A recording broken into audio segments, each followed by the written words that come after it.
And before we move on with the agenda items, I'd like to acknowledge our hybrid meeting format. City of Bothell is providing the option to attend this meeting either in person or remotely via Zoom. For those participating via Zoom, the chat and question functions are not available for use to ensure compliance with the Open Public Meetings Act. We have a public comment agenda item at the beginning of the meeting. This time is for comments on issues not on tonight's agenda. Please limit these comments Recording in progress. to 3 minutes. Please note that the City of Bothell does not tolerate verbal harassment. Please remember this during your comments. Public comment will be allowed both in person and via Zoom. Those wishing to comment via Zoom are asked to submit online, or were asked to submit online on an online form by 3 p.m. today. People wishing to submit written comments were also asked to submit those comments by 3 p.m. Email was encouraged as well as will be acknowledged. Those in attendance may also make comments and have been asked to indicate their desire to comment on the sign-in sheets. The Imagine Bothell notice, city website, and tonight's agenda will be provided, providing information to the public for providing comments. A call-in number was provided on the meeting agenda for members of the public who wish to call in by phone to listen live to the meeting. For our phone-in callers, during staff presentation, staff will make every effort to specify which materials they are referencing so everyone can follow along. At this point, we'll take a moment to take a roll call of the board members by position number. Please unmute your microphone and say here when I call your name. Member Thomas, here. Member Baba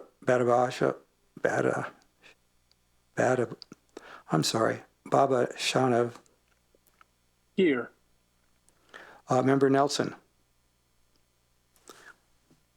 Member Arul Joth. Member Musiker. Here. Member Salazar.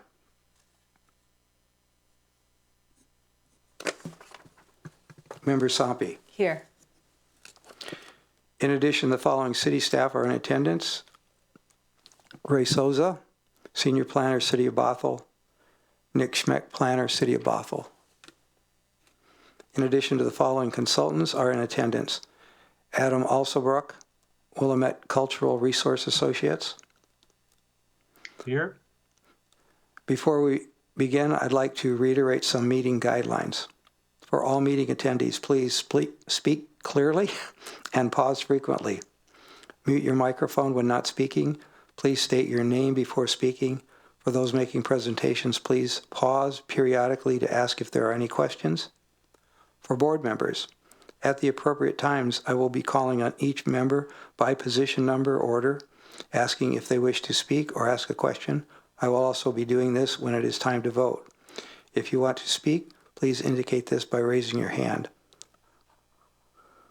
I will call you as I see you. This will help avoid the problem of 2 people speaking at the same time. Identify yourself before you ask to speak, make a motion or second a motion, or participate in debate. Please mute your microphone when not speaking. If there are any objections, please raise your hand. The first item on the agenda is non-agenda public comment. If there are any members of the public here, they may speak now about items that are not on the agenda for tonight. Are there any members of the public here that wish to speak?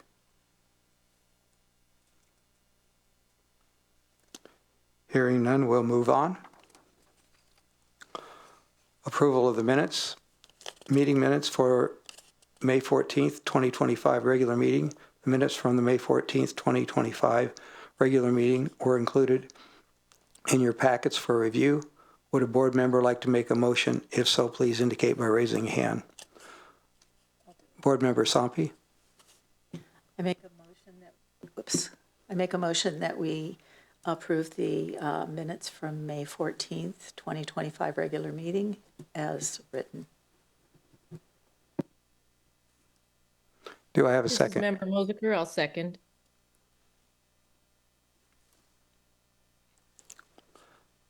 A motion to approve the minutes of the May 14th, 2025 meeting has been made by Board Member Sampi and seconded by Member Musiker. Is there any discussion?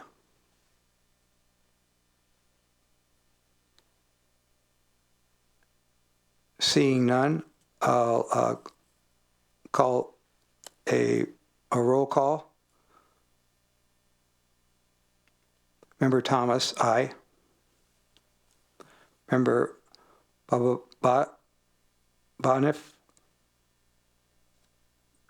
Aye. Member Nelson, Member Arojotha, Member Moosekeeper, Aye. Member Salazar, Member Sampi. Aye.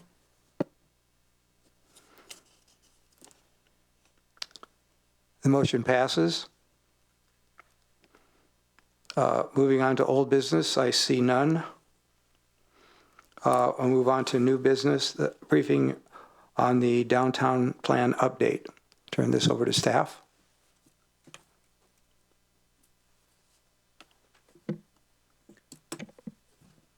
Thank you. We'll get the PowerPoint up in a moment.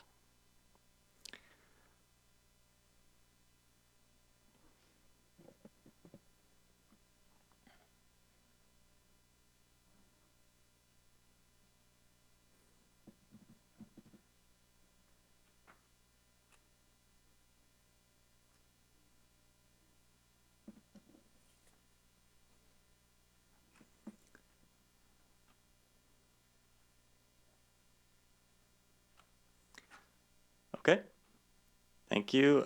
Good evening, Mr. Chair and members of the board. My name is Eric Jazuski, Senior Planner with the city's Community Development Department and the lead on the Downtown Sub-Area Plan Update project, on which I'm presenting about today. The original Downtown Sub-Area Plan for the city was adopted in 2009 and amended periodically. The purpose of the downtown plan was to orchestrate private and public investments, regulate land use and development, and plan city actions in support of growth and revitalization. Overall, the plan was focused on revitalizing and redeveloping the underinvested downtown area. You can see the components of the downtown plan on the left side of your screen, having the introduction, community vision, actions, and the significant Part 2 downtown sub-area regulations, which set forth the form, use, scale, and requirements for development in downtown. The downtown sub-area spans from the SR 522 Bend to QFC and Rite Aid at the northwest, and from the Sammamish River to the UW campus on the east. The full extent is shown on the map on the screen. The sub-area land use map on the slide here has colors representing certain planned areas known as zones or districts. The center of downtown is signified in red, orange, and yellow. You have the downtown core in red with the highest density and mixture of development, followed by the downtown neighborhood in orange around that, with lower heights and slightly less density, and then the downtown transition zone tapering out to more residential areas. There's also the SR 522 corridor district and the central or general downtown corridor district, along with a single family residential district in the Sunrise Valley View neighborhood. Since the plan was adopted in 2009, city, regional, and state partners have invested about $200 million in downtown public improvements.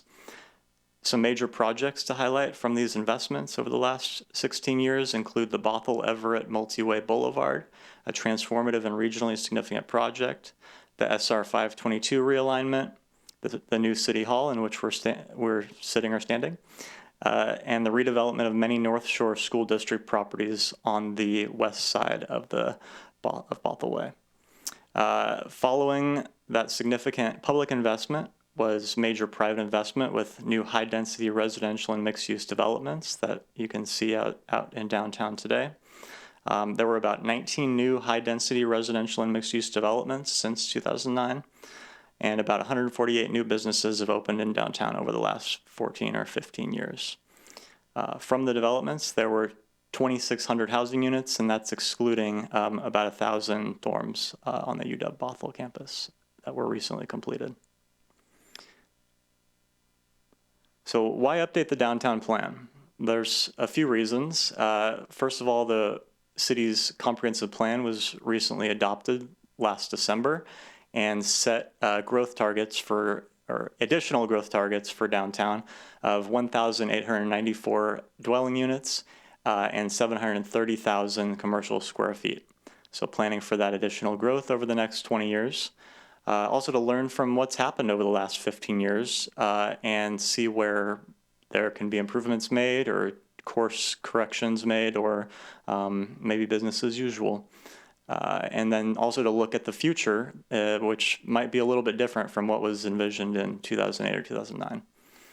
Some other important aspects that have changed since then are planned and soon to be under construction high capacity transit service from Sound Transit, as well as potentially from community transit. Some additional reasons, as I mentioned, $200 million in public investment in downtown.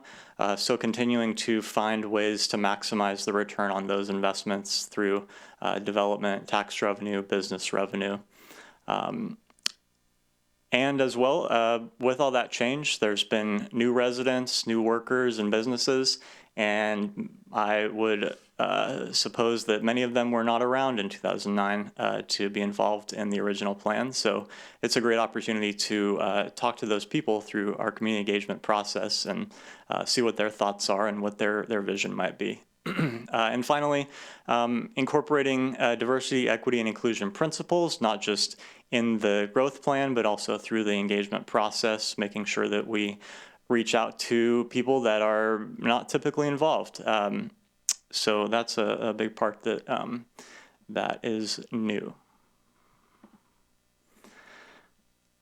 Okay, regarding community engagement, our overall goals are pretty obvious, you know, trying to get as many people involved as we can and seeing what the next 15 or 20 years of downtown might be, including the new residents and businesses I mentioned, as well as those underrepresented or less likely to participate communities. And we hope to get inspiration and community-driven ideas for the future of downtown from this engagement process. We're working on, or we have worked on an engagement strategy, and the engagement process will be led by a consultant, which we were spending the summer procuring, which we have now, Burke Consulting. So we're working with them to set up the engagement, hopefully beginning this month and or next month. So where we are on the project, we are sort of in phase 2 and phase 3 I mentioned, looking at the conditions on the ground, development trends, economic trends, demographic information about downtown, collecting that, and then preparing for the engagement. We sent out sort of a pre-engagement survey in June, getting some general responses about people's experience with downtown and the community sentiment around what they like, what they didn't like. I mentioned the consultant procurement we were conducting through the summer, and now we will hopefully be starting the visioning engagement phase this fall. Really, the goal is to figure out what the community vision is, if that's different from what's in the downtown plan today, and you know what should be updated, what should be changed, basically. So. I'm sorry, just go back one sec. Thank you. As part of that visioning effort, we'll be establishing goals for the plan update and for the downtown plan itself, as well as what the scope of the plan will be. There's been sort of a preliminary scope established that we've worked with Planning Commission and City Council on, just to sort of set the the bumpers of what might be covered, but the idea is to have the community really help us decide what to have in the plan, and what really plan for the next 20 years of downtown. So I think that's probably something of interest to this board, what will be in the plan. But let's see. Yeah. Okay, thank you. Next slide. So this is the general scope that we believe may be covered in the plan update, again, subject to change depending on the kind of feedback we get in the visioning phase. But generally, we think we'll touch on dealing with public spaces in downtown. Housing affordability is a big issue as well. That topic will mainly be dealt with in the Housing Action Plan, but there's a lot of overlap, obviously, with great potential for housing and multifamily housing downtown. Climate and environment, how to help reduce the impact on the climate, but also to be resilient in the face of a lot of climate issues in the future. In downtown, economic development, getting jobs and more commercial activity.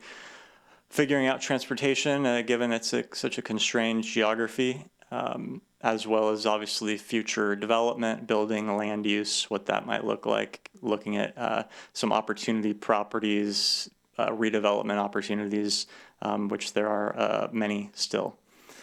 The urban design, which was a big component of the current downtown regulations, the look and feel, the architectural requirements, seeing if that is still what's desired or if there's changes. Obviously, there's multiple historic resources in downtown, so that can be an area that the plan addresses, and there's some protections in the regulations that we can look at making changes to, as well as the sub-area boundaries, whether those are still valid, whether they should change in some way, include some areas, exclude other areas, and also whether the zoning boundaries should change. And finally, what kind of future investments might be needed to see this future of downtown through. So I have of course, the historic cultural resources in the scope, and I mentioned we've sort of thought through some options, but I think this will be a great area to get feedback from the board on, sort of what things that might be valuable in the downtown plan in this area. So I mentioned reviewing the historic resources regulations. Those are in the code section 12.64.505 for downtown. Also recognizing an upcoming resource survey for any additional locations, downtown resources, and as well as considering potential programs to help preserve and enhance both historical and cultural resources in downtown, including indigenous contributions and resources.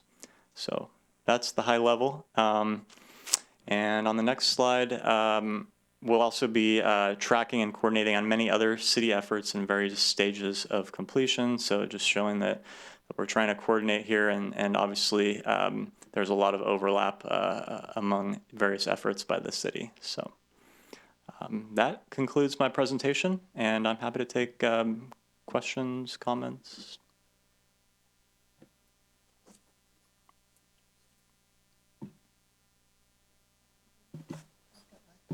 It's more of a question. So you're looking at engaging basically a public forum? Would this be kind of like what we did back in 2009, where we had community members and some representatives from some of the boards in that forum? We're looking at what efforts were made in 2009.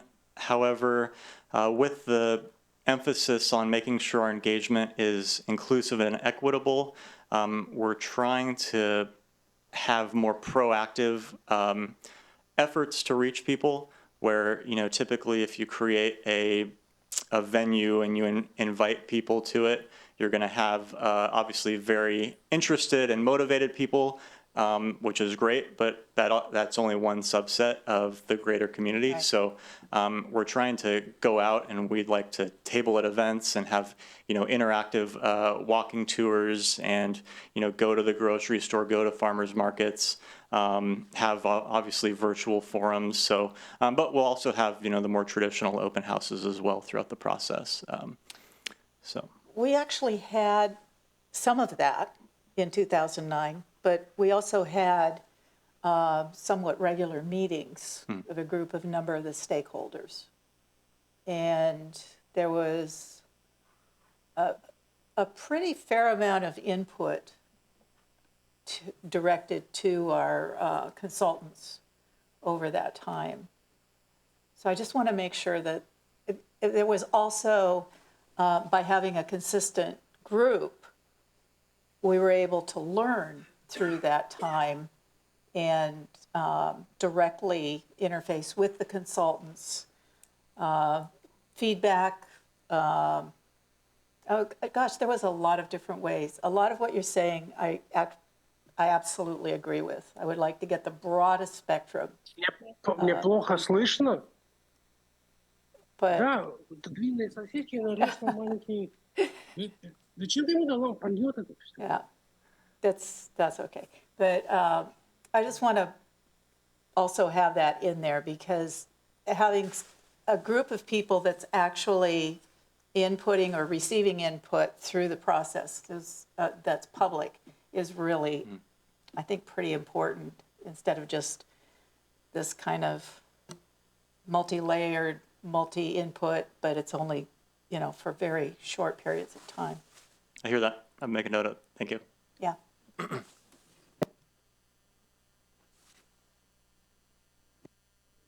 Do other board members have questions? I'm not seeing any hands or microphones going on.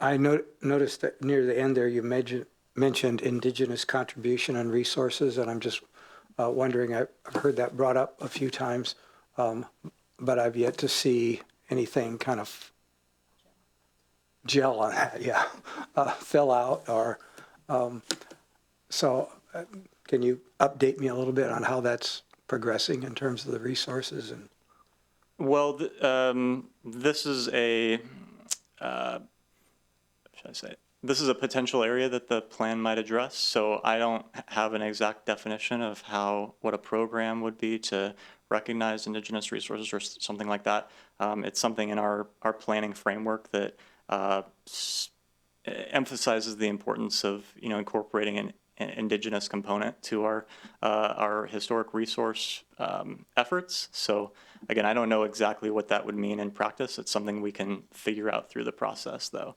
how best to recognize that. And I think part of it will also, we'll be working with the tribes through the engagement process, the tribal nations, to see, what they might think about having some sort of program related to that.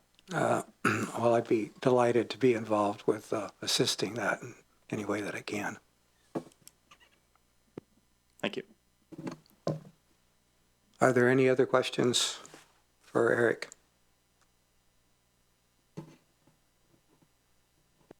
Yes, Karen. Would you unmute yourself? Hi. Yes, I don't have a question. I just wanted to thank the city for the update. I do appreciate hearing the plan and how they're considering how to get broader input for the update. Thank you. Any other questions or comments? All right, thank you, Eric. Thank you. Really appreciate it.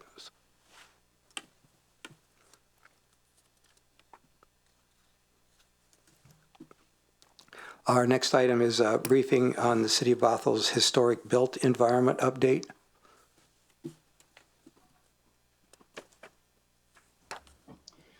Can you hear me? Adam Alsterbrook, Willamette Cultural Resources Associates. City staff, could you please project the agenda packet starting with page 23, please?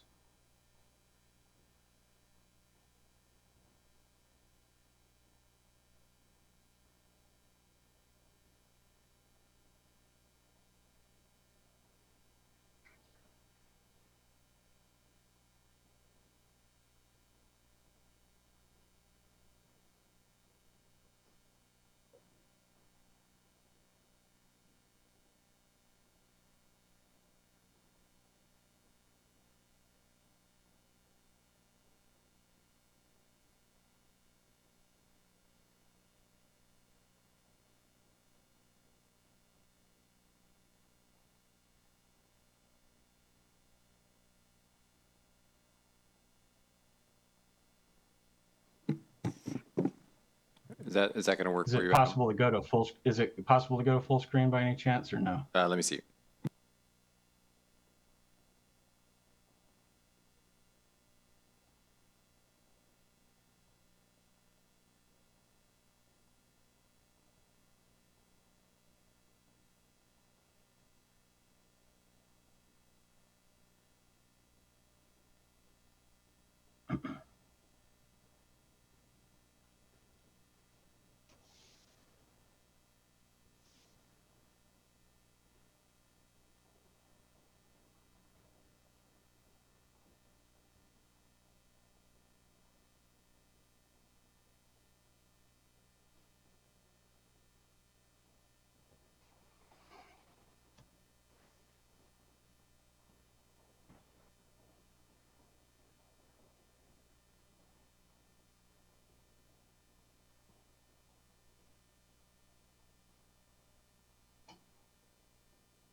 And if not, it's no big deal. We'll make do.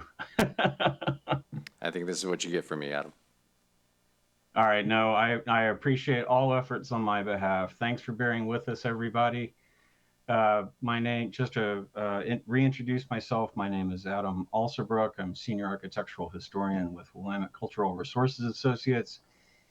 And here tonight to speak with you, to give you a briefing on the City of Bothell Historic Built Environment Survey, which is going to be upcoming soon. Next slide, thank you. So Bothell's first intensive level historic built environment survey, we usually use HBE for short, was conducted in 1988, partially updated in 1992, and did additional comprehensive survey update in 1995, another partial survey update in 2002, and then in 2011, there was what was known as the Tax Assessors Data Project, which a consultant was paid by the Washington Department of Archaeology and Historic Preservation to basically scrape the tax assessor's construction date data for every property. In this case, it was every property in, I believe, King and Snohomish counties, and then enter that data into DAP's Wizard database, which we'll talk more about in a moment. And then in 2019, there was a downtown landmark and historic district feasibility study, specifically focusing on historic built environment resources in downtown. And then that brings us up to the present day, where there will shortly be a request for proposals for a consultant to update the survey. Next slide, please. So Bothell is one of 2 cities in the state of Washington that are certified local governments, where the inventory of historic properties is regulatory. This inventory of historic built environment resources is housed on the Department of Archaeology and Historic Preservation's Washington Information System for Architectural and Archaeological Records Data, familiarly known as Wizard. Wizard is a GIS-based digital repository, but there are some known issues with the current Bothell inventory as it is housed on Wizard. There are several instances that we've detected where historic built environment resources are mismapped. Some resources that have been demolished still appear as standing. And then also the documentation is very out of date. The youngest documentation dates from about 6 years ago, but the oldest documentation from the original comprehensive survey is now 37 years old. And DAP's recommendation it's not a recommendation, it's a requirement that all previous recordations that are older than 10 years old be reevaluated. Next slide, please. Excuse me. So this is a sample screenshot showing how historic built environment resources appear in Wizard. So those who have access to Wizard, and there is a public access to Wizard that any member of the public can access this GIS-based tool, and they can view all the public data, but they will not be able to view anything that's confidential, which is typically related to tribal and archaeological records. But everything else, particularly historic built environment, is mapped. For those of you who may be familiar with Wizard, they recently, DAP went in and changed some of the iconography. And so in this instance, we show a snapshot of like downtown Bothell. Sorry, my tongue's getting tied.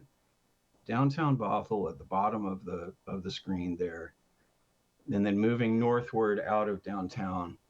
And with the red dots indicating properties that have been determined to be not eligible for listing in the National Register, green dots indicating properties that have been determined eligible for the National Register of Historic Places, yellow dots that have not been formally evaluated, but they may have recommendations of National Register eligibility, but they have not been formally evaluated. And then the one blue square that you see up there is a National Register listed resource. And then the orange triangles represent properties which have been demolished. So this is their new latest iconography, which really kind of gives you a good snapshot at a glance, kind of a picture of what the historic built environment survey status in a given area of the state looks like. Next slide, please. There are two types of surveys for historic built environment resources. Now, I mentioned that the 1988 survey was an intensive level survey. There's a level of survey below intensive level survey, which is reconnaissance level survey, which DAP says that that's a first look at a broad group of historic resources and records very basic information about each building, structure, object that is surveyed. An intensive level survey is a detailed look at a single resource, and it records in-depth information collected from both standing in the building, standing in front of the building, walking around the building, if at all possible, and then going inside the building, especially if that's possible. And then also other types of documentation, such as historic photographs, newspaper records, all sorts of textual information like that. Next slide, please. Now, here are some considerations for historic built environment surveys. The age of historic built environment surveys likely to be surveyed.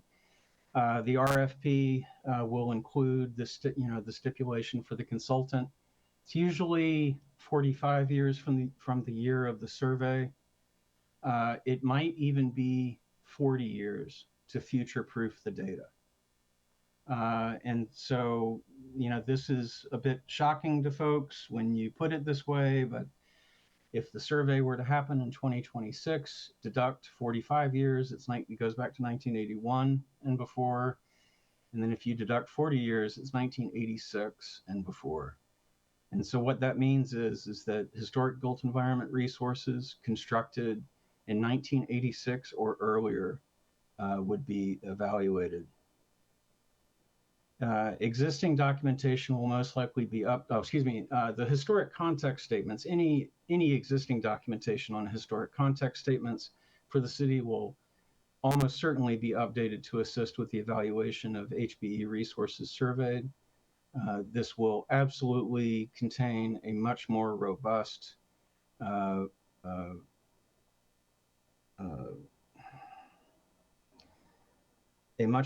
section on pre-European American contact than currently exists.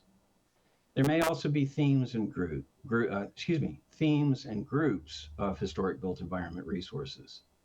They may be surveyed based on factors such as form. So you might focus on residential, commercial, institutional, of the, so on and so forth. The survey might focus on a style. The theme might be modernist architecture, might be brutalist architecture, might be postmodernist architecture, might be all modernist architecture, it might be not something else completely. And then there's also a grouping by architect and builder. For example, existing works by Benjamin F. McAdoo Jr. And so next slide, please. So the next steps. The next step is for the city to issue the RFP, which will include the scope of work for the survey, which will include the level of the survey, the project goals, the required professional qualifications, etc. The next step after that will be field work, followed by research. These steps are usually a bit fluid. Sometimes they kind of blend into each other as required, just for flexibility. And sometimes you do field work, then do research, and go back and do more field work. It just all depends on the project. Then there'll be,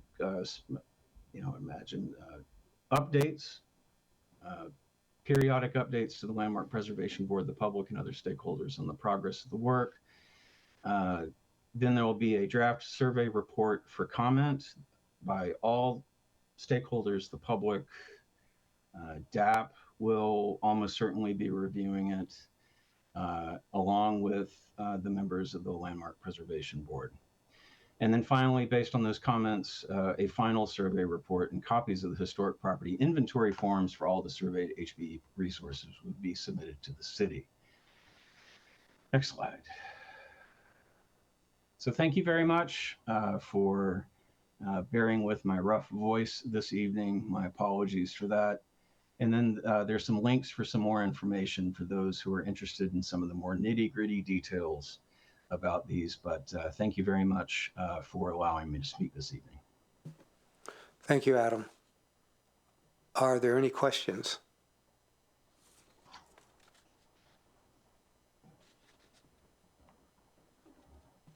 Adam, I just wanted to ask you, in the survey update, you said, you noted other stakeholders.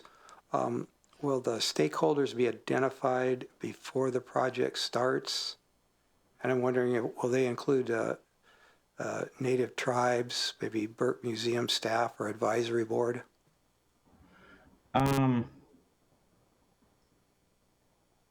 Typically, the stakeholders are identified at the initial start of the process, but invariably additional stakeholders are usually identified during the course of the work. So that's probably the best answer I can give at this moment. Okay. Any other questions?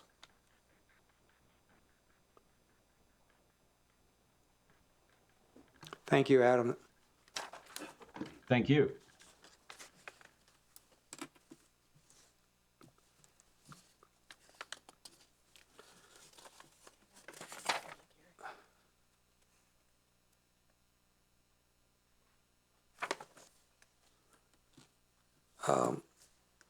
The purpose of tonight's public hearing is for the board to review mitigation for the proposed demolition of the Dr. Elmer E. Lytle House at the park at Bothell Landing. Bothell, Washington, a historic resource listed in the Bothell Register of Historic Landmarks. This is a quasi-judicial matter. I will first go over the order of operations for this matter. As this is a quasi-judicial proceeding, we will begin with swearing in all witnesses wishing to provide testimony. Then the city attorney will ask the board members the appearance of fairness questions. Following that, city staff will present a report laying out tonight's proposal. City staff will then read any written comments received into the record, if any. We will then hear from the proponents of the proposal. After, we will open the public hearing to take testimony from the public members. For the members of the public wishing to testify in this matter will have the opportunity to do so tonight.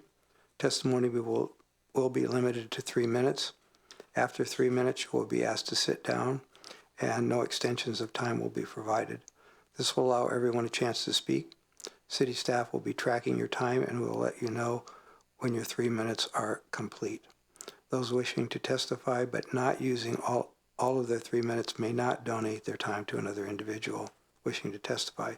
Please confine your remarks to the matter at hand. Any person becoming disruptive or unruly will be asked to leave this meeting.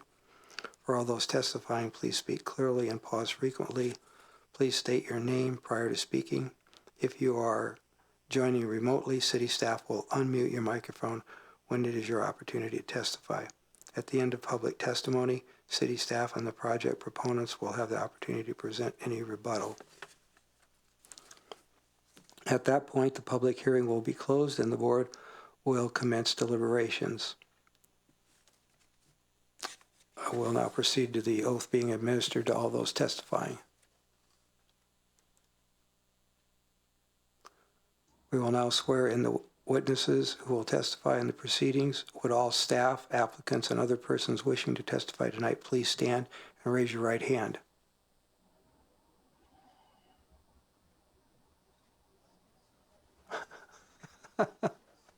You don't have to. Okay. Thank you.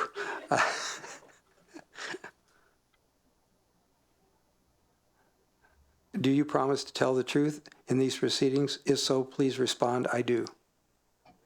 I do. Thank you. You may be seated.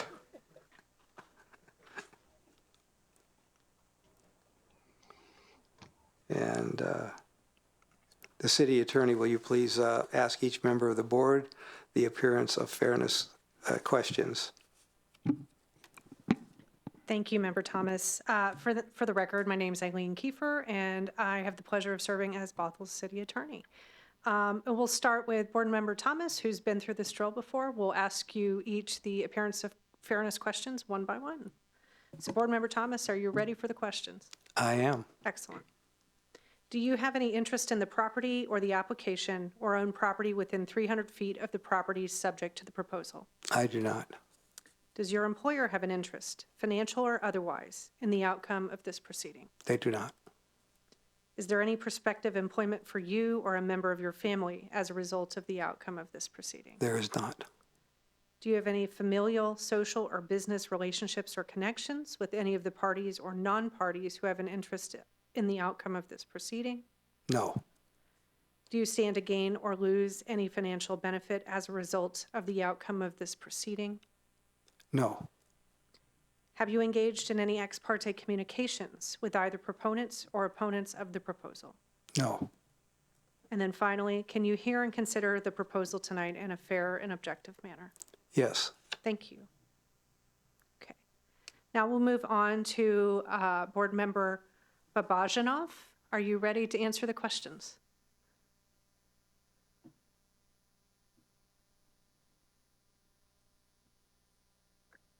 Board Member Babajanov, are you there? Yes, I am. Can you hear me? I can, thank you. Are you ready for the questions? I am. Okay, lovely, thank you. Do you have any interest in the property or the application or own property within 300 feet of the property subject to the proposal? I do not. Does your employer have an interest, financial or otherwise, in the outcome of this proceeding? No. Is there any prospective employment for you or a member of your family as a result of the outcome of this proceeding? No. Do you have any familial, social, or business relationships or connections with any of the parties or non-parties who have an interest in the outcome of this proceeding? No. Do you stand to gain or lose any financial benefit as a result of the outcome of this proceeding? No. Have you engaged in any ex parte communications with either proponents or opponents of the proposal? No. And then finally, can you hear and consider the proposal in a fair and objective manner? Yes. Thank you. Okay, with that, we'll move on to Board Member Musiker. Are you ready for the appearance of fairness questions? Yes. Okay, thank you. Do you have any interest in the property or the application or own property within 300 feet of the property subject to the proposal? No. Does your employer have an interest, financial or otherwise, in the outcome of this proceeding? No. Is there any prospective employment for you or a member of your family as a result of the outcome of this proceeding? No. Do you have any familial, social, or business relationships or connections with any of the parties or non-parties who have an interest in the outcome of this proceeding? No. Do you stand to gain or lose any financial benefit as a result of the outcome of this proceeding? No. Have you engaged in any ex parte communications with either proponents or opponents of the proposal? No. And then finally, can you hear and consider the proposal in a fair and objective manner? Yes. Thank you. Okay, and finally, Board Member Sampi, and thank you all for bearing with us. I know this is tedious. Board Member Sampi, do you have any interest in the property or the application or own property within 300 feet of the property subject to the proposal? No. Does your employer have an interest, financial or otherwise, in the outcome of this proceeding? No. Is there any prospective employment for you or a member of your family as a result of the outcome of this proceeding? No. Do you have any familial, social, or business relationships or connections with any of the parties or non-parties who have an interest in the outcome of this proceeding? No. Do you stand to gain or lose any financial benefit as a result of the outcome of this proceeding? No. Have you engaged in any ex parte communications with either proponents or opponents of the proposal? No. And then can you hear and consider the proposal in a fair and objective manner? Yes. Thank you. Board Member Thomas, that concludes the appearance of fairness questions. Thank you all. Thank you very much.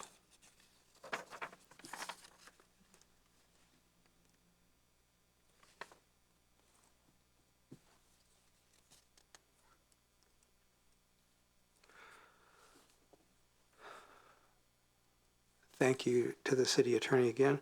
Does anyone in attendance wish to challenge the participation of any board member based on appearance of fairness doctrine? If so, please raise your hand, a virtual hand if you're appearing remotely. When called upon, please state the name of the member and the reasons why you believe they should be disqualified from this matter. Please remember, we are not taking public comment at this point in the evening, so please limit your statement to the reasons you believe a board member should be disqualified only. We will hear all challenges first. Before any challenged board member will have the opportunity to respond to such challenge.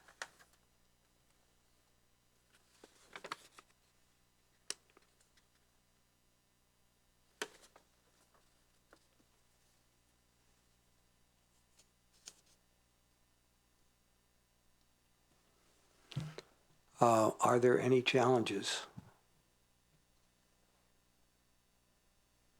Not hearing or seeing any, I will move on.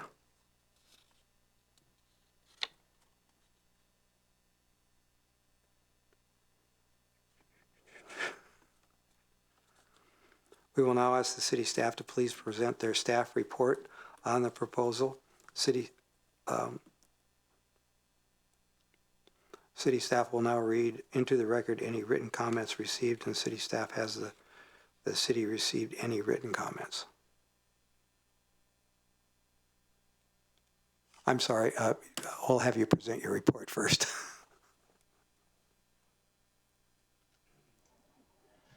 Thank you very much. This is Adam Alsabrook, Senior Architectural Historian with Willamette Cultural Resources Associates, consultant to the city in the administration of their Historic Preservation Program. The staff report for the Certificate of Appropriateness application and mitigation proposal for the proposed demolition of the Dr. Elmer E. Lytle House, 9929 Northeast 180th Street, which is the park at Bothell Landing. A little bit of a background refresher. The applicant briefed the Landmark Preservation Board about the Park at Bothell Landing Improvements Project at the regularly scheduled meeting of the LPB on November the 13th, 2024.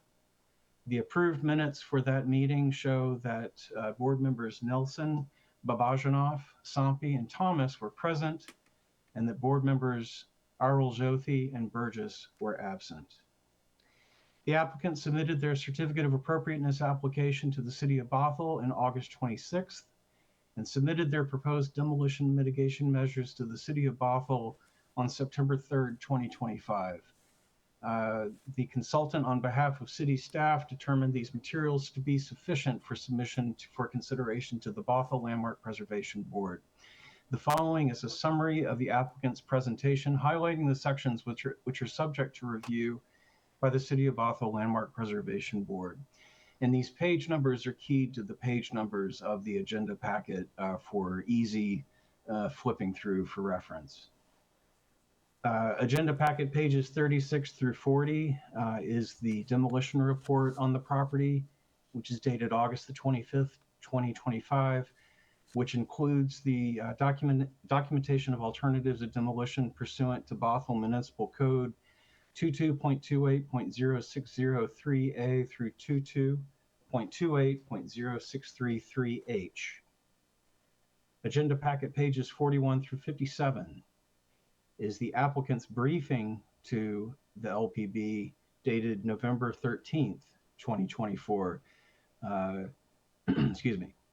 Agenda packet pages 58 through 65 is the City of Bothell Local Register of Historic Landmarks nomination form for the property dated October the 12th, 1993.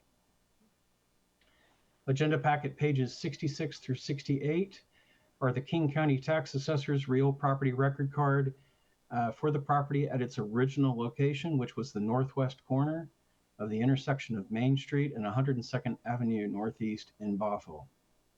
Agenda packet pages 69 through 70 outline the proposed mitigation measures for the demolition of the property, which is dated September 3rd, 2025.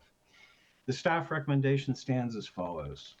Number one, staff recommends that the LPB grant the applicant a waiver of a certificate of appropriateness pursuant to BMC 22.28.06B.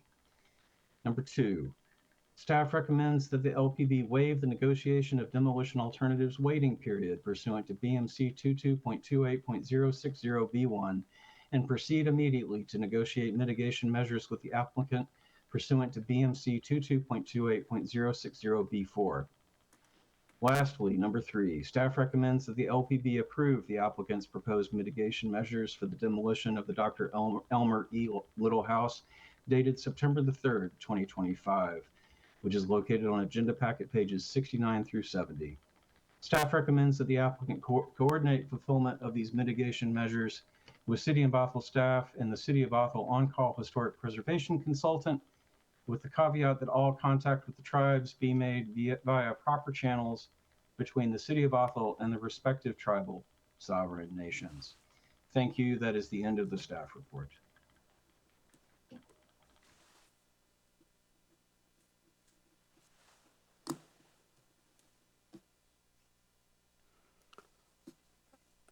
Do we have any written comments? Seeing none,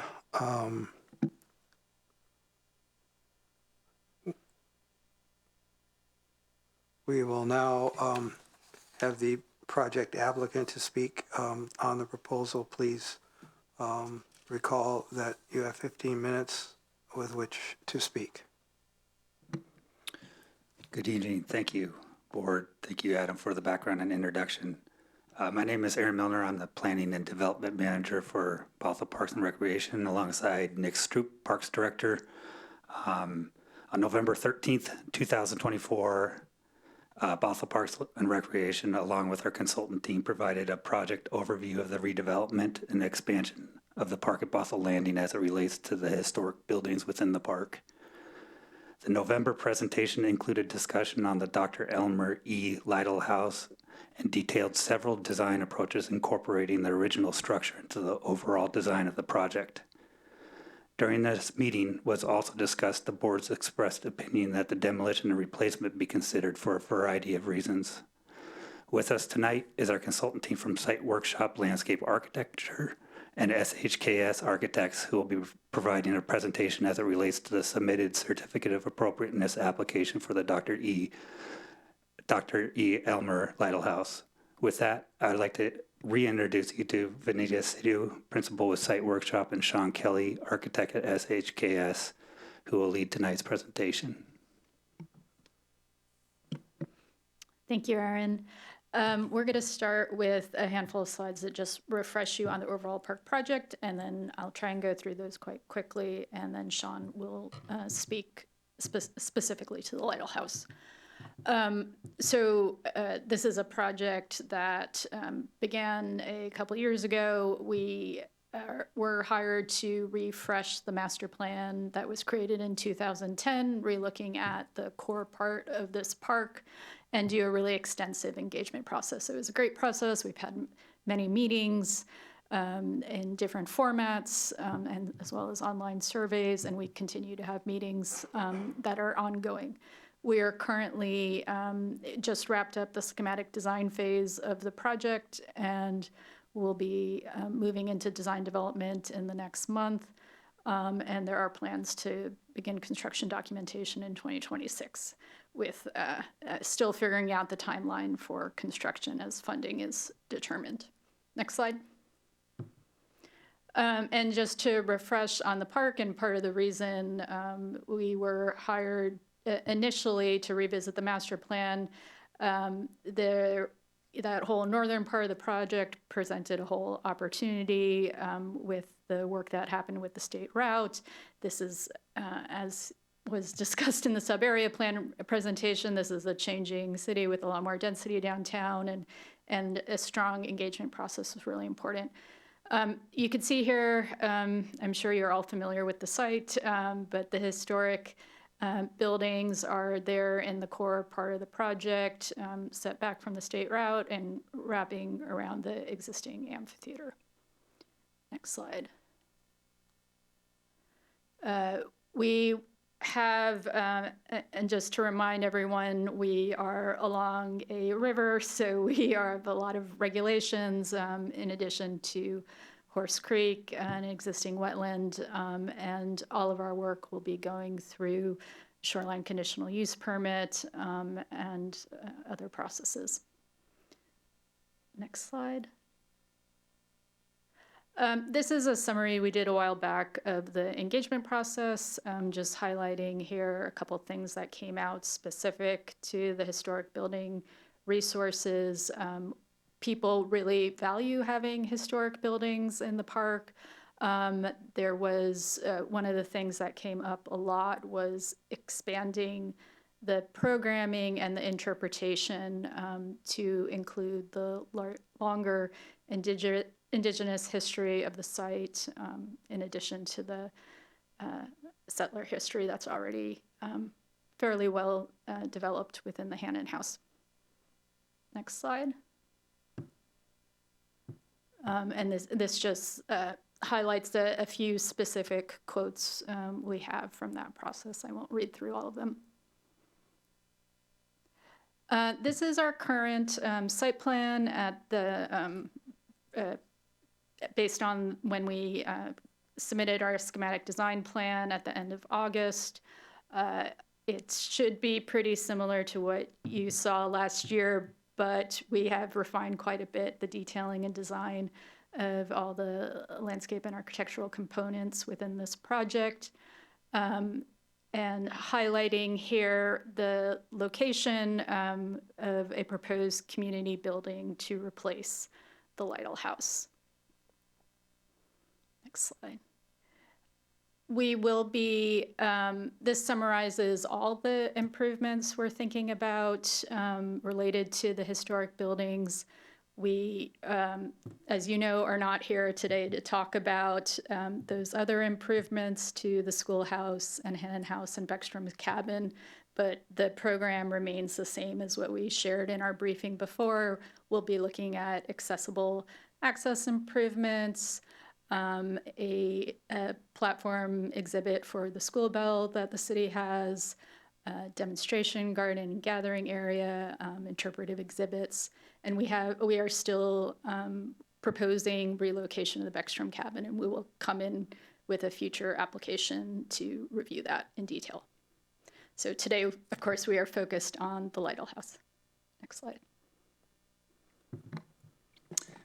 Sean Kelly with SHKS Architects, and we also have Jonathan Hartung joining us from Walla Walla, who's a design principal with SHKS Architects on the call, and Andreas Botts with SHKS. A lot has already been said. We, of course, met earlier and went over this in detail at the previous briefing, but for those who didn't join at that time, I just wanted to go over the history of the Lytle House.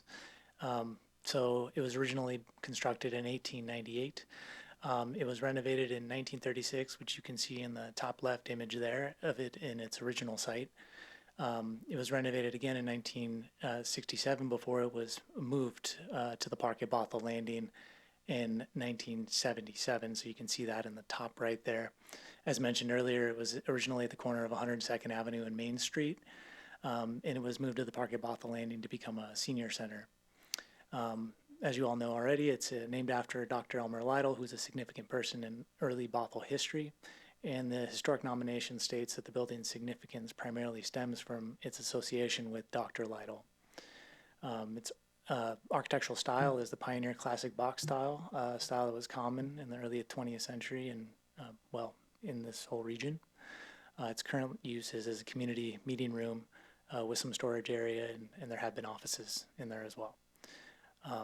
Here you see on the bottom left the original building in this dotted line with the 1984 additions on either side of it, which really destroyed a lot of its architectural character. It grew in size. Its original form is really enveloped within this mass that has been constructed around it. These two floor plans you see on the bottom right are the original, kind of in the middle there, with the dotted lines indicating the demolished walls. And then on the right-hand side, in the solid black line is the original walls, and in the green lines are the walls constructed as part of the 1984 expansion of the Lytle House. And next slide, please. And as part of this Parque Bothell Landing study, we were looking into programming and community needs. So this is throughout the history of the Lytle House, what it's been used for. And as you can see, the original Lytle House up until 1977 had 100% original material on the left side in green. When it was moved to site and became a senior center between 1977 and 1984, it was really only expansion was a small porch area, so it had about 95% original material. When it was expanded in 1984, it lost a majority of its original material and really only has about 15 to 23-25% left. And at the previous briefing, we as Aaron mentioned, we looked over a couple of different design options to restore the historical form of the Lytle House, but then kind of play around with its location on site, and then still with that investigation determined that it would have been very difficult to fit the program within that allotted space. So here you can see on the right-hand side the current program that we're anticipating for the space, and still is about 2,000 square feet short of what we think we would need to fulfill the requirements. Next slide, please. And again, for those who weren't at the previous meeting, this is a quick summary of those three options, starting with the left-hand side that were presented at the briefing. So a simple tenant improvement of the existing Lytle House still wouldn't meet the programmatic needs of the city and the community. So in our minds, that was kind of not ideal. The restore and lift option, we called the Lytle lift, that removed the non-historic additions, lifted it above a community space down below in order to visually tell the story of the building moving to the site. And then would it have public-oriented program within that ground level with accessible, Lula lift, bringing people up to the second story overlook. Third option was the restore and add, so a small addition to the south side of the building would accommodate some city programming in addition to the existing Lytle House, which would still remain on its foundation that it's on currently. And then, as mentioned, it was brought up during that board meeting that looking into demolition seemed like a reasonable idea in this case. And so that's really where we've been since the last time we met, is looking at these options and several of the replacement options, which we're not here to discuss today, but would be happy to share with you in follow-up meetings. Next slide, please. And our proposal and rationale for demolition. First off, the primary significance in the nomination is with its association with Dr. Lytle. The nomination does not identify the specific aspects of the building's architecture as significant. Oftentimes in nominations, we'll see the protections being on the interior or the exterior facade. It doesn't expressly state that in the nomination. It instead just calls it out as a pioneer box style. It doesn't identify specific features such as these arches that were constructed in 1936. So next up is the relocation of the building to the site in 1977 was a detriment to its historic character, which is also stated in the nomination. And the 1984 addition substantially impacted its historic character, and so very little of its historic fabric remains. And then number 4, removal of the Lytle house in our minds would actually strengthen the characteristics and features of the remaining buildings on site. So the Hannon House, the schoolhouse, and the Beckstrom cabin may actually be amplified in their historic expression if the sort of addition that this Lytle house has become would have been removed from the site. And number 5, rehabbing the existing Lytle house to its original configuration would not really meet the operational efficiency needed to serve the community. And lastly, given the extensive modifications and loss of historic character to the Lytle house, the real historic value is in maintaining the memory of Dr. Lytle rather than the building itself. And we can still do that with our in how we treat this replacement building. So I'll send it back to Vanita here to talk through some of the mitigation measures. Actually, I'll touch on the first few. So the salvage program, that's one that we've listed in our demolition report. So this is pretty common with construction projects throughout the city, but just salvage and reuse of all viable materials. We would obviously do that as part of this project. The recycle program, so maximizing the amount of recycled building materials to limit the impact on the landfill. That's going to be, again, a common practice among construction industry. If there are any historic features left on this building, we would see to it that they were offered up to the salvage companies and or the public.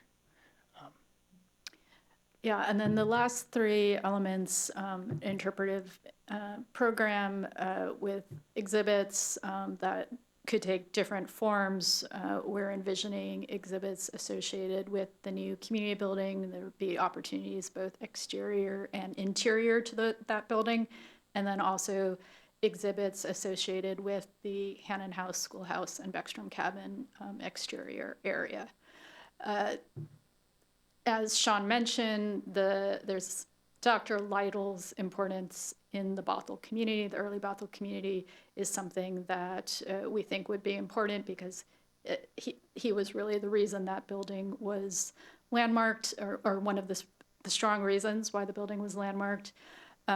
We also, as was highlighted in the community engagement process, and just because it is the right equitable thing, want to add the longer Indigenous history of this area.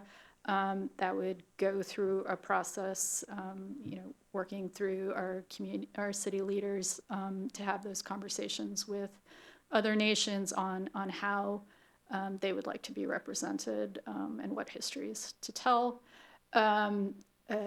Opportunities to talk about the settlement area at this site. There was an old dock and all of that river-related history.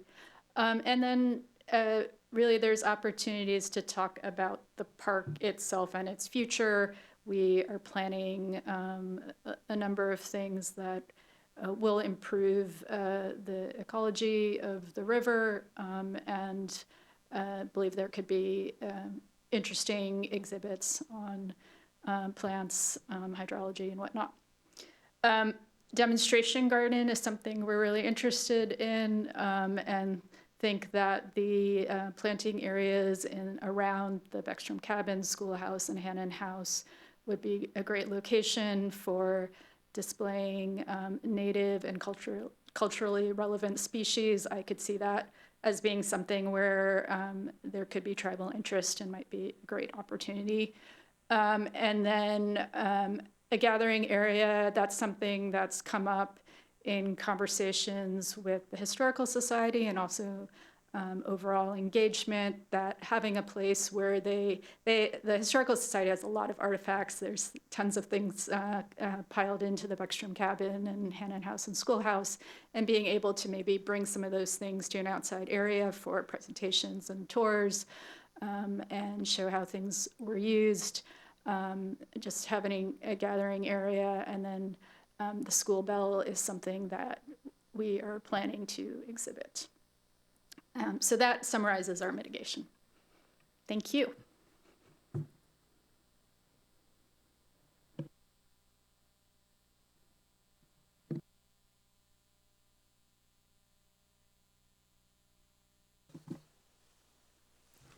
I will now open the public hearing for this matter. We will now ask for members of the public to present testimony. Members of the public, if you wish to testify, please raise your physical hand, or if joining remotely, please raise your virtual hand.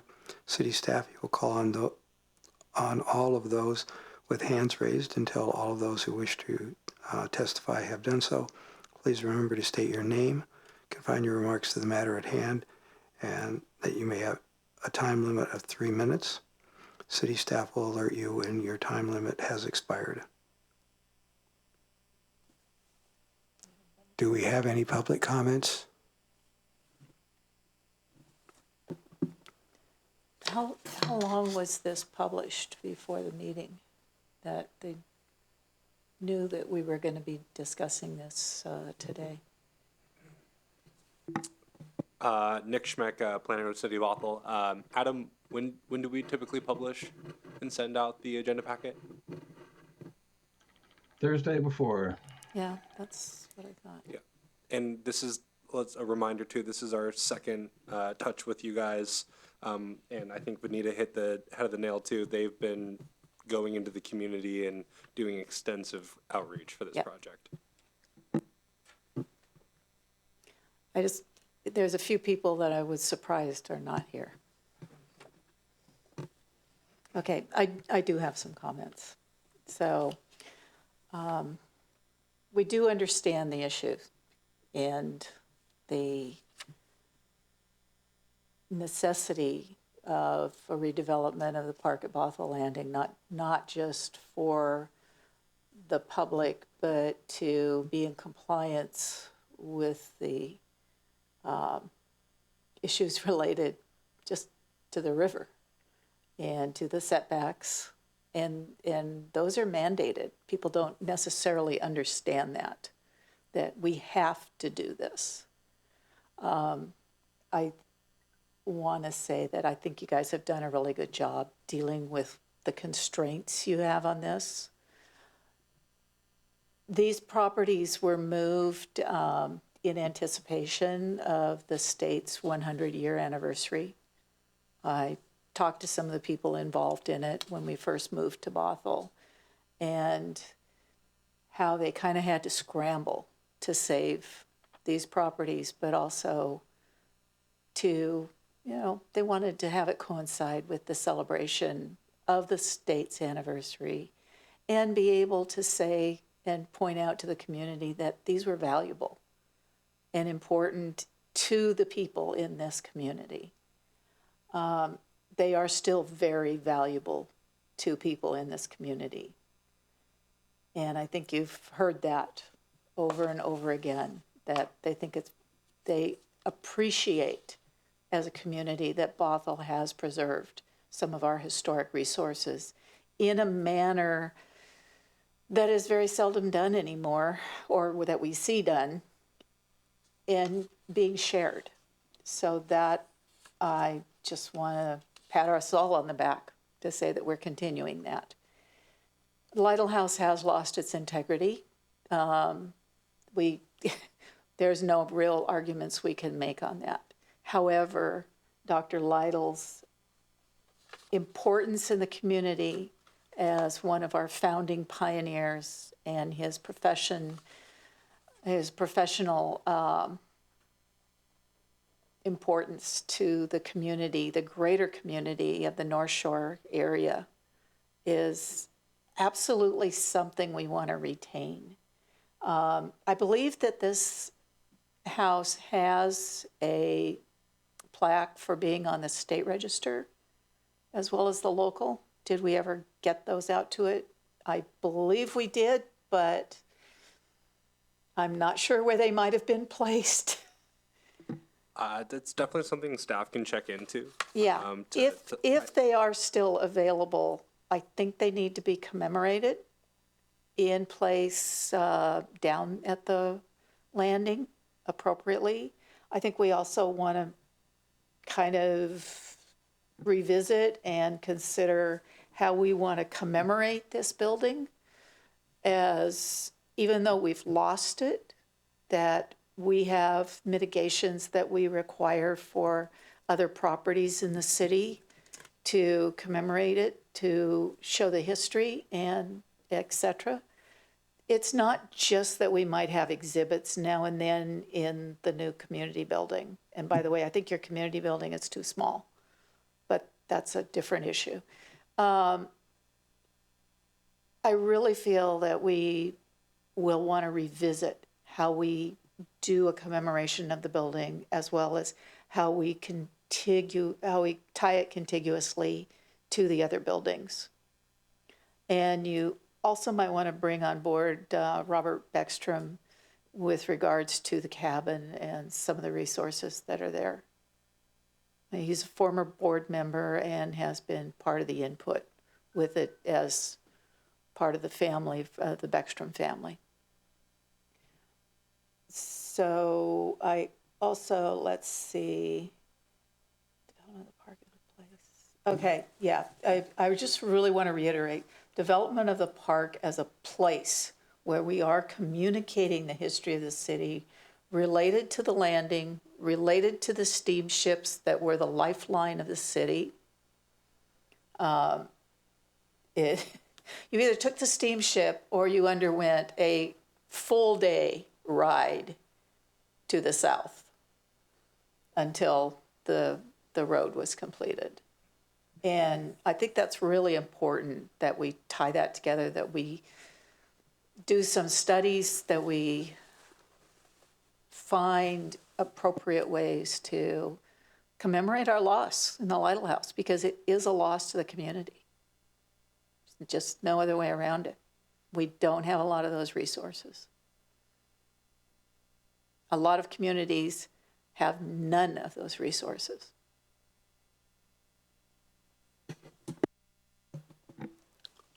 Thank you, Vicki. I didn't want to interrupt, but Board Member Thomas, real quick, I don't think we closed the public hearing. that's what I'm getting to right now.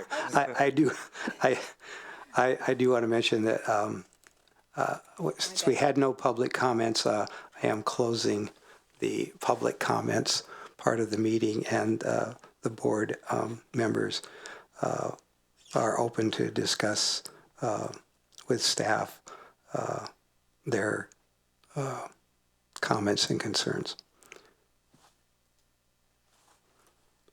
And if there are no comments or concerns, we're open to a motion. And I think you have some draft motions before you that you can consider in terms of comments as well.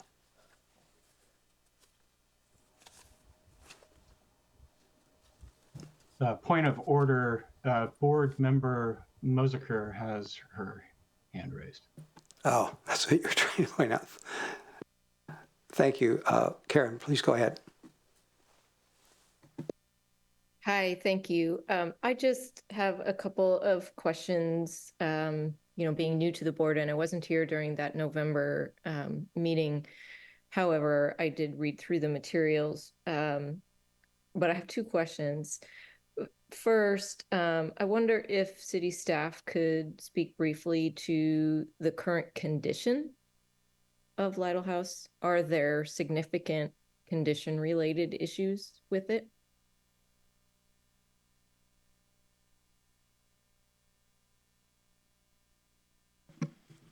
Hi, this is Nick Stroop. I'm the Parks and Recreation Director, and I would say that yes, there are some condition issues right now. We currently have a kitchen that is no longer operable, so in order for us to reopen the Lytle House for community use, we'd actually have to redo the venting system. There's, it's an old building, so there's things that, not being a daily use building that just are, under, for lack of better terms, just not in the best condition. So in order for us to get it to there, we would have to spend a significant amount of money just to open it up for the public again, to be able to rent it out.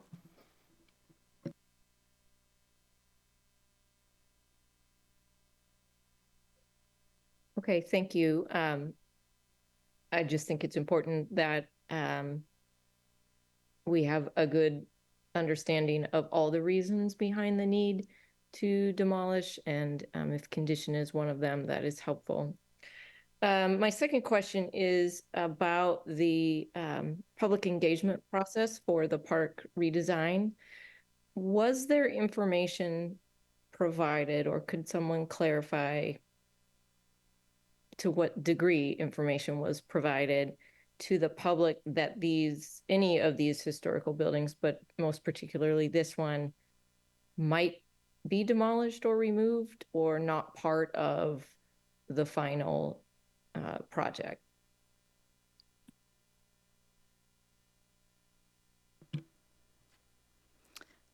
At the end of the concept design phase, we presented the project both at the Parks Board meeting, the Bothell Parks Board meeting, and to City Council. At that time, we shared the options related to the Lytle House and talked through the desired program. It wasn't a decision point at either of those meetings, but we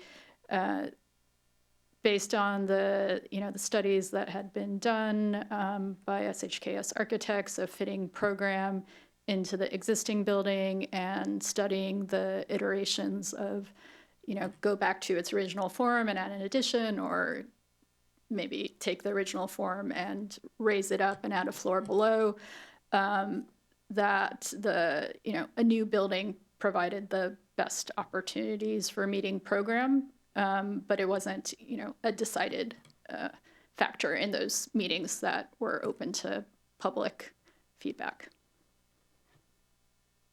Do you have anything to add?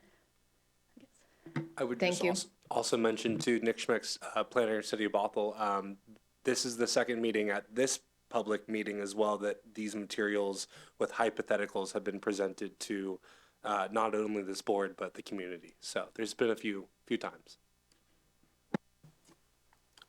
Yeah, I would Thank you. just like to add what staff have said, that this park is probably one of the most well-known parks in Bothell, and we have a lot of parks and forests in Bothell. But this is iconic in Bothell, and I want to commend, a lot of time and effort and resources have been put into the design, and I want to thank everyone that's been involved in that. It's always kind of sometimes a difficult decision to demolish a building that's been there for a long time, but it has evolved and has unfortunately overgrown its historic significance as far as the building itself is concerned. I'm curious, just as a question, in option 2, here we have some board additional conditions, and I'm wondering if it would be appropriate to suggest that maybe an entrance, not every entrance, or maybe even the most significant entrance. I don't know how much the building design has been done, but to maybe capture some of the original, I think the pictures we saw from the original Little House are kind of unique in terms of the arched entrance there, and I don't know, that doesn't look big enough for a building that's going to be over 3,000 square feet of space, but maybe an entrance that could be used. Maybe it'd be a wheelchair accessible entrance, a ramp or something that would come up to that type of thing, and then have some commemorative plaques there. So I don't know if that's conceivable or not, but you can give me some feedback on that. I don't want to put it into a condition if it's not really appropriate. Oh, yeah. So I was going to say, design is, we completed schematic design, so that's as far as we are in the development of a community building. The interpretive exhibits we've talked about, that hasn't been developed. The list we gave was our ideas of things that would be included, so we would be definitely engaging with a researcher and writer to develop those exhibits, and then going through the whole graphic design of how those are laid out and mounted. And I really hope to see permanent exhibits inside the building where we have good weather protection, which opens up opportunities that you can't do as well outside. I'll let Sean talk to the architecture. Yeah, so I think we've really been waiting on this determination to really get into this, 100%. But on the side, have also been looking into about 5 or 6 other different plan options. So I think at this time, we're gonna get back with the group and start to look through alternatives. And that comment about commemorating Dr. Lytle at the entrance is well taken. And we'll look into different ways that we can do that and give them a clever nod in some way. So appreciate it. At least a cutout like we have downtown. Actually, I think we'll look at one of the more generic, when we've done these before, where it says board to, I always love your yellowing, get the comment in yellow. Board to insert additional conditions here. I do have a condition to insert, but it's going to be the generic one that we work on clear signage, and that means that it's you guys and it's us working on some clear signage that relates to the history of the property, the Lytle House, and that is incorporated into the park as a place to commemorate the history of Lytle and the house as reuse, as a city meeting place for decades. And the importance of reusing buildings in the community and repurposing them, because it is one of the premier ways we have for reusing historic properties and buildings. And if people don't know about that and hear about it, they don't consider it when we have these come up. And yes, it's gone beyond its usefulness, not just because our needs are way beyond the ability of this building to perform them, as well as the location. We did not have the strict shoreline requirements when that building was relocated from up on the hill down to a lower place. It was an option then. We no longer have those options. It has caused us to have to revisit the park at Bothell Landing, set things back, put things in a place where they can accommodate floods if we have them and when we have them. And I think the community needs to understand this, that we're going to lose this building.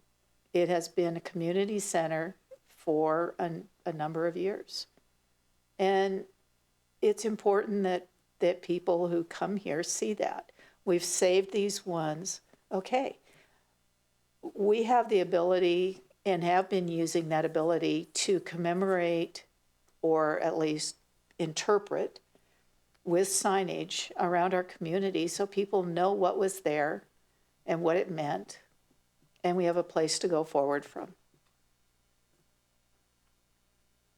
I think we can make that much more succinct, but Before I speak to that, Adam, do you have something to add? Yes, just very briefly, a reminder that the board does not have review authority over the replacement building. They only have purview over the mitigation of the demolition. So just a reminder about that.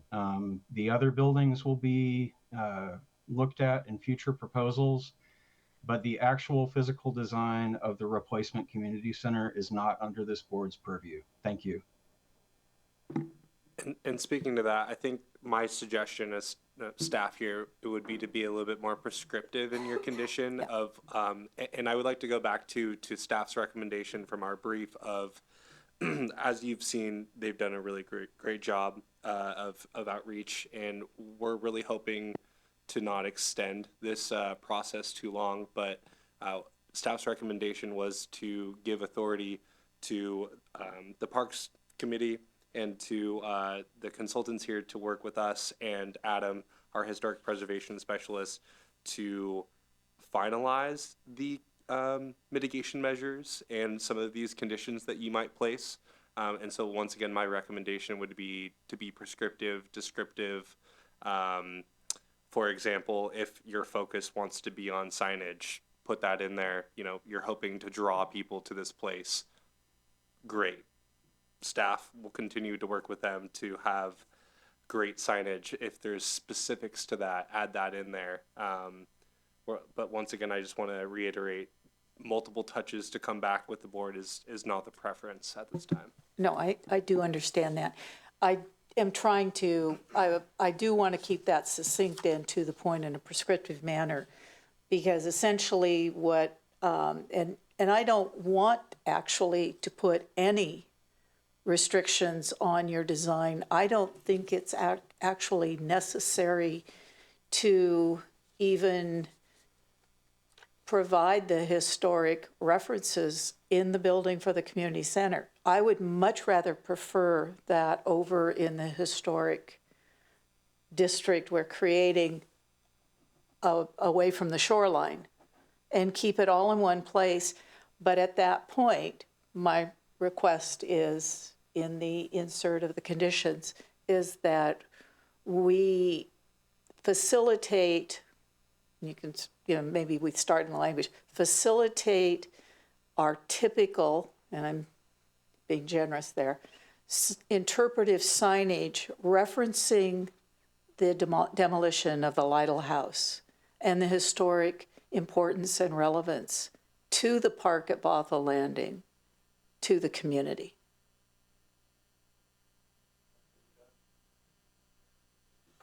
But we get to look at it and approve it.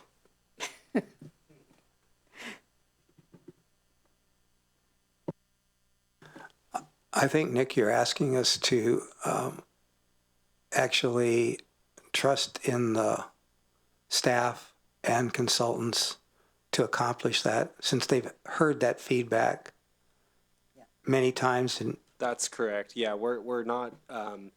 Today, you guys are approving the waiver of appropriateness, certificate of appropriateness for the demolition, and your conditions are relevant to the mitigation measures of that. Conditioning overall design of the park, the design of the structure, we're getting a bit out of the scope here. And so bringing signage back here for your review and approval, I can't recommend. But And then, Nick, just very briefly, I would like to add that as part of the consultancy to the City of Bothell and the administration of their historic preservation program, the city of Bothell, is able to access through our consultant, through our firm, Secretary of the Interior qualified professional archaeologists to consult, if there's any questions that come up during the tribal consultation process between the city and the tribes, and can also advise on other matters of that nature. Just wanted to point that out as well.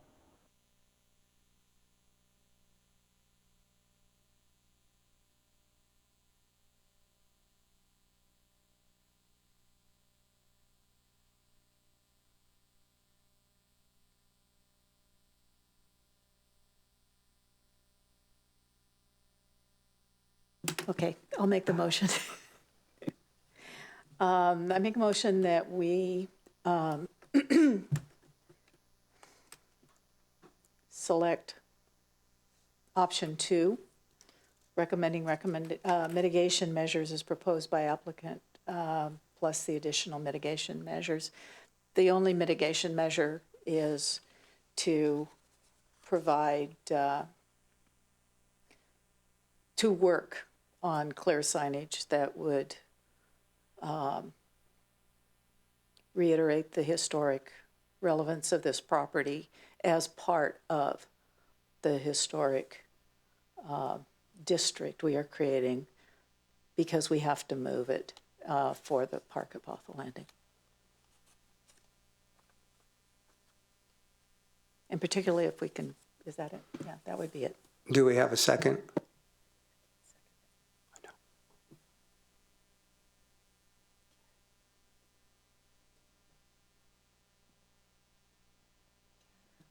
Please unmute yourself if you're going to second the motion.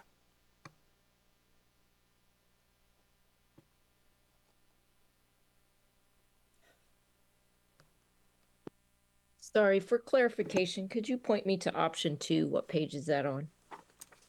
It should be on page 8 of 10.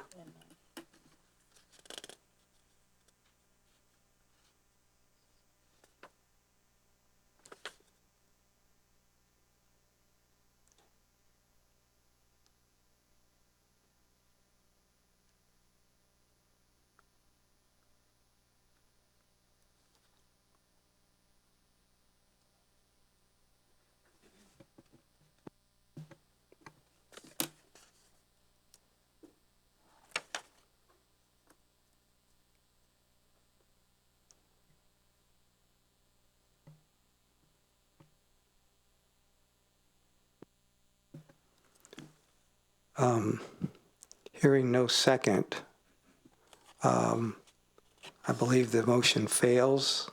We'll continue with Sorry, I'm trying to. I just have papers everywhere here and I can't find it. I want to know exactly what could someone read it? That would help me. I think I can read the option 2 for you, hopefully addressing Board Member Sompe's concerns here.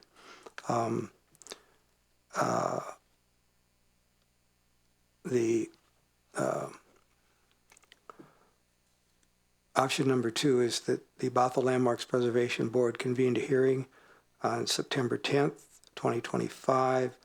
The Bothell Landmarks Preservation Board considered a record consisting of the applicant's proposal, city staff's recommendations, submitted public comments, and public testimony and presenters received at the hearing of September 10th. The applicant proposes to demolish the Dr. Elmer E. Lytle house at the park at Bothell Landing, Bothell, Washington, a historic resource listed in the Bothell Register and Historic Landmarks. The applicant completed a thorough and deliberate analysis of the alternatives to demolishing the existing building pursuant to Bothell Municipal Code 22.28.060A3 and determined that none of the demolition alternatives were feasible. Applicant has proposed 4 mitigation measures which consist of salvage for reuse all viable building materials that have salvage value, maximize recycling of existing building materials to limit impact on landfill, develop robust interpretive information integrated into the site design, develop a demonstration garden displaying native and culturally relevant plant species, develop a gathering area for temporary historic exhibits, demonstrations, and tours. Pursuant to Bothell Municipal Code 22.28.060C, Bothell Landmarks Preservation Board has decided the applicant would have to take additional measures to mitigate. These additional measures are as follows. Work on clear signage referencing the historic significance of the Dr. Lytle house and his residence, and that this is to be part of the new historic district at the landing. Conclusions, the Bothell Municipal Code 22.28.060C requires the Landmark Preservation Board to negotiate mitigation measures if alternative to demolition is infeasible.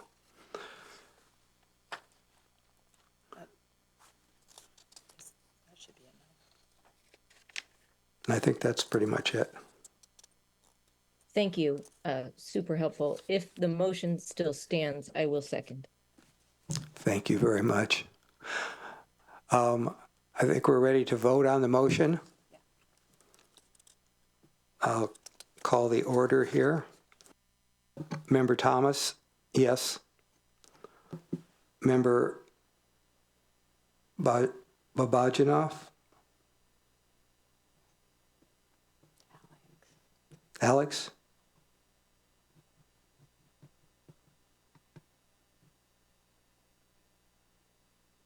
Yes. Sorry, guys. I had my mute thing was not working. Thank you. Member Musaker? Yes. And Member Sampi? Yes. The motion passes unanimously. I thank the board and the staff and the consultants and all engaged in tonight's meeting.